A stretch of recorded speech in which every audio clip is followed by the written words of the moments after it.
პეტერბურგში ალექსანდრე ებრალიძის მიერ ორგანიზებული ფორუმი დღეს დასრულდება. მოწვეული სტუმრებისათვის მსოფლიო ქართველთა კონგრესზე ქართული სიმღერების კონცერტი გაიმართება. ერთიანი საკოორდინაციო საბჭოს შექმნა და თანამშრომლობა ქართულ ოპოზიციურ პარტიებთან. ასე დასრულდა გუშინდელი შეკრება.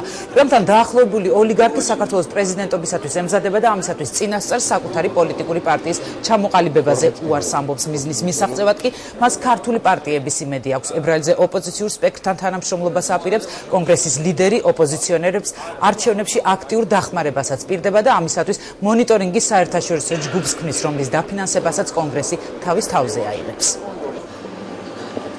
ჩვენ ვზადვართ ვითანამშრომლოთ ქართულ დიასპორასთან. ჩვენ ყოველთვის ვამბობთ, რომ პოზიტიური მაგალითი და ანალოგია არის სომხეთის, ისრაელის მაგალითი, როდესაც მთელი სომხური დიასპორა არის სომხეთის სამსახურში, მთელი ისრაელის დიასპორა არის ისრაელის სამსახურში და ჩვენ არ ვეზიარებთ ჩვენი ხელისუფლების ხედვას, როდესაც მთელი ქართული დიასპორა თქვენი ჩათვლით სხვადასხვა გამოცხადებული არის პუტინის ჯაშუშებად.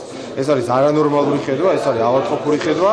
ჩემი ამოცანა არის, რომ აქ რუსულ ხელისუფლებაშიც გაჩნდეს მოსაზრება და სურვილი საქართველოსთან მოლაპარაკებისად და გაჩნდეს იმის განცდაც, რომ ნებისმიერ სხვა პირობაზე მოლაპარაკება გარდა საქართველოს განთლიანებისა შეუძლებელი და წარმოუდგენელი და ვერ იქნება ვერც ერთი ქართველი პოლიტიკოსი და ვერც ერთი მთავრობა ქართული, რომელიც დაივიწყებს ტერიტორიულ მთლიანობას და რაიმე სხვა საკითხზე ისაუბრებს.